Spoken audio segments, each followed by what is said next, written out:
बिहार के सभी किसानों के लिए बड़ी खुशखबरी। अब बिहार के छोटे बड़े सभी किसानों को मिलेगा 5 लाख रुपए का तोहफा। बिहार न्यूज़ में आप सभी का स्वागत है। चलिए आज की बिहार की 25 बड़ी खबरें शुरू करते हैं।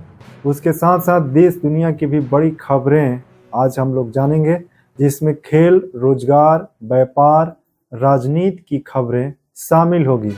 सबसे पहले बात करते हैं, बिहार में किसानों के लिए बड़ी खुशखबरी मिलने वाली है, क्योंकि बिहार और देश के किसानों के लिए अब 3 लाख रुपए का किसान क्रेडिट कार्ड योजना को बढ़ा करके 5 लाख रुपए कर दिया गया है। अब कोई भी किसान अपने नज़दीकी बैंक शाखा से बहुत ही कम ब्याज पर तुरंत 5 लाख रुपए तक का केसीसी लोन प्राप्त कर सकता है। आगे बढ़ते हैं, बिहार में 7 नए मंत्रियों का विभाग का प्रभार दिया गया है, जिसमें कई पुराने मंत्रियों का भी मंत्रालय बदल दिया गया है।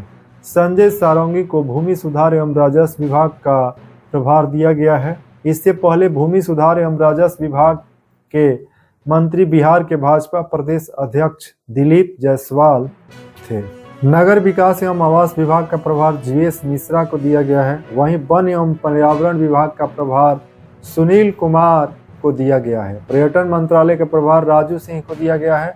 कला संस्कृति एवं युवा विभाग मोतीलाल प्रसाद को दिया गया है, जबकि आपदा प्रबंधन विभाग का मंत्रालय विजय मंडल को दिया गया है। कुछ पुराने मंत्रियों के विभाग भी बिहार में बदल दिए गए हैं, जिसमें बिहार के उप मुख्यमंत्री विजय सिन्हा को अब कृषि और खनन विभाग की जिम्मेदारी सौंपा गया है, जबकि इससे पहले उनके पास पथ निर्माण विभाग का भी मंत्रालय था। अब पथ निर्माण विभाग को नितिन नवीन को दिया गया है। इसी प्रकार मंगल पांडे को स्वास्थ्य और विधि विभाग की जिम्मेदारी दी गई है, जबकि नीतीश मिश्रा अब केवल उद्योग विभाग की जिम्मेदारी संभालेंगे।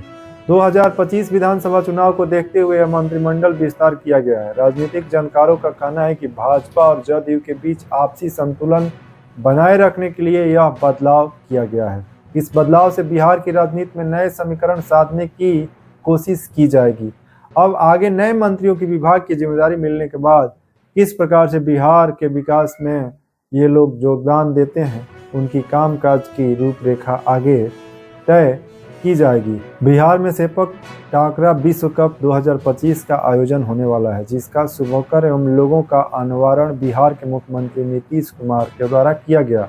चंडीगढ़ से एक बड़ी खबर सामने आई है, जिसमें बूढ़ी मां को गुजारा भत्ता देने के लिए लड़के ने हरियाणा कोर्ट में अर्जी लगाया, जिसके बाद हाईकोर्ट ने अर्जी को खारिज करते हुए बेटे के ऊपर 50,000 का जुर्माना लगाया है। हाईकोर्ट ने कहा है कि मां को हर महीने समय से उनके जीवन यापन के लिए निश्चित राशि जमा करना भी जरूरी है। प्रयागराज महाकुंभ का कल समापन हुआ। समापन समारोह में उत्तर प्रदेश के मुख्यमंत्री योगी आदित्यनाथ शामिल हुए, जहां पर प्रयागराज में निरंतर काम करने वाले जितने भी सफाई कर्मचारी, सुरक्षा कर्मी से लेकर के तमाम सभी लोगों को मुख्यमंत्री के द्वारा प्रोत्साहन भी किया गया।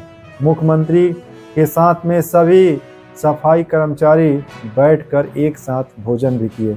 स्वयं मुख्यमंत्री योगी आदित्यनाथ ने सफाई कर्मचारी एवं कर्मियों से मुलाकात भी किया।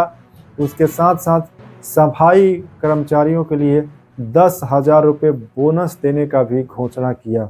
वहीं जितने भी सफाई कर्मचारी या उत्तर प्रदेश में काम करने वाले जितने भी कर्मचारी हैं, जिनकी सैलरी सबसे कम है, अब उनकी सैलरी बढ़ाने को लेकर बड़ी घोषणा की गई, जिसमें अब उत्तर प्रदेश में किसी भी छोटे से छोटे कर्मचारी की वेतन कम से कम 16,000 महीना देने की घोषणा की गई। ऑफिशियली प्रयागराज महाकुंभ का समापन की घोषणा मुख्यमंत्री के द्वारा कल किया गया। इस अवसर पर जोगी जी ने ऐतिहासिक महाकुंभ की चर्चाएं की।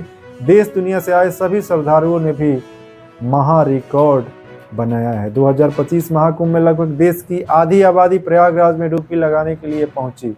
यह एक बहुत ही ऐतिहासिक, दुनिया का सबसे बड़ा आयोजन रहा। प्रधानमंत्री नरेंद्र मोदी ने भी ट्विटर पर प्रयागराज महाकुंभ की समापन का जानकारी साझा किया, जहां पर प्रयागराज महाकुंभ का पूरा अनुभव उन्होंने अपने ब्लॉग NarendraModi.in पर भी साझा किया है। कल प्रधानमंत्री नरेंद्र मोदी उत्तराखंड पहुंचे, जहां पर उन्होंने उत्तराखंड की शीतकालीन यात्रा का उद्घाटन किया। भारत के गृह मंत्री अमित शाह तमिलनाडु दौरे पर गए थे, जहां पर कोयम्बटूर में गृह मंत्री ने कहा कि 2026 चुनाव में तमिलनाडु में एनडीए की सरकार बनेगी।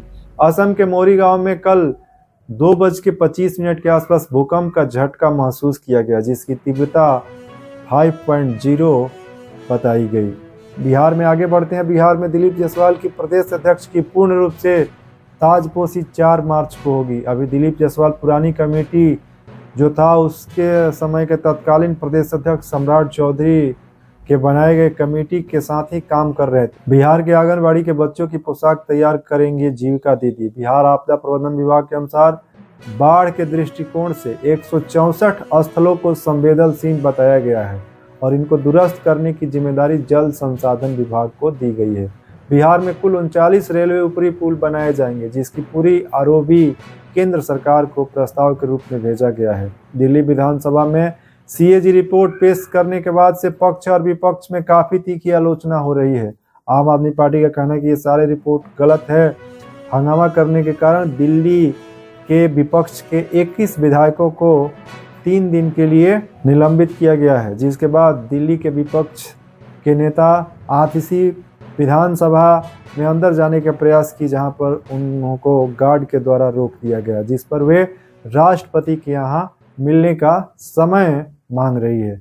चुनाव हारने के बाद दिल्ली के पूर्व मुख्यमंत्री अरविंद केजरीवाल का अभी तक कोई स्टेटमेंट मीडिया के सामने नहीं आया है। अरविंद केजरीवाल को लेकर नई जानकारी सामने है, जिसमें बताया जा रहा है कि वह पंजाब से राज्यसभा जाने की तैयारी में है, जिसके लिए राज्यसभा की एक सीट खाली करने की प्रक्रिया चल रही है, जिस पर भाजपा और अन्य पार्टियों ने केजरीवाल की तीखी आलोचना की है। बिहार में शहरों के तर्ज पर गांव की सड़कें भी सोलर लाइट से जगमग होगी।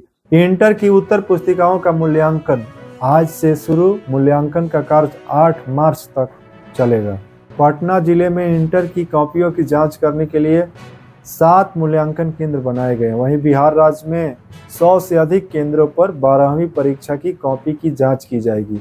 बिहार पर विवादित टिप्पणी करने वाली केंद्रीय विद्यालय जहानाबाद की शिक्षिका दीपाली शाह को निलंबित कर दिया गया है। केंद्रीय विद्यालय संगठन क्षेत्रीय कार्यालय ने उन पर निलंबन की कार्रवाई की है।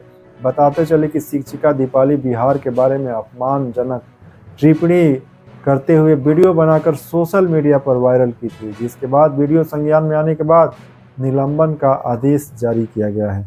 दानापुर में झाड़ू गोदाम में शॉर्ट सर्किट से आग लगने की खबर मिल रही है। दमकल की 6 गाड़ियों ने काफी मशक्कत के बाद आग पर पूरी तरीके से काबू पाया। प्रयागराज महाकुंभ के तर्ज पर अब सावड़ी मेला में कंवरियों की भी गिनती की जाएगी। विश्व प्रसिद्ध सावड़ी मेला में इस साल तमाम कंवरियों की गिनती कैमरे से की जाएगी, जिसकी तैयारी अभी से झारखंड में शुरू कर दी गई है।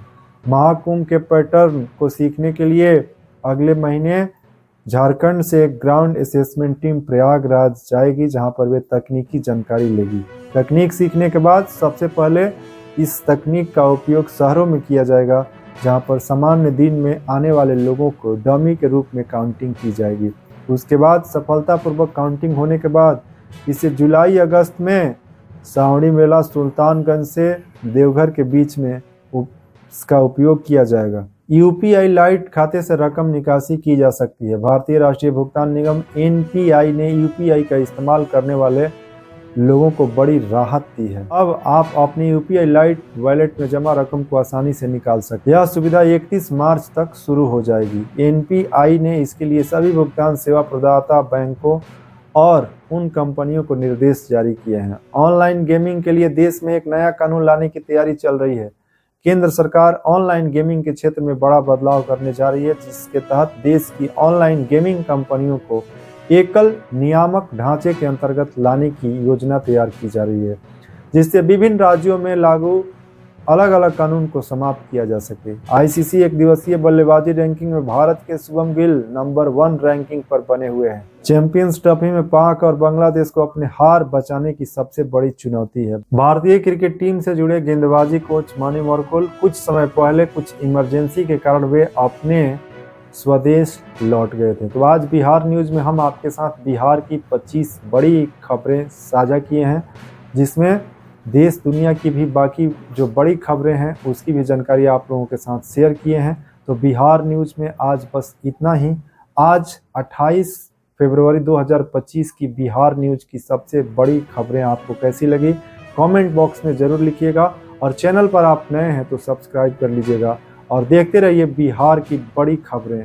चलिए आज बस इतना ही। जय हिंद।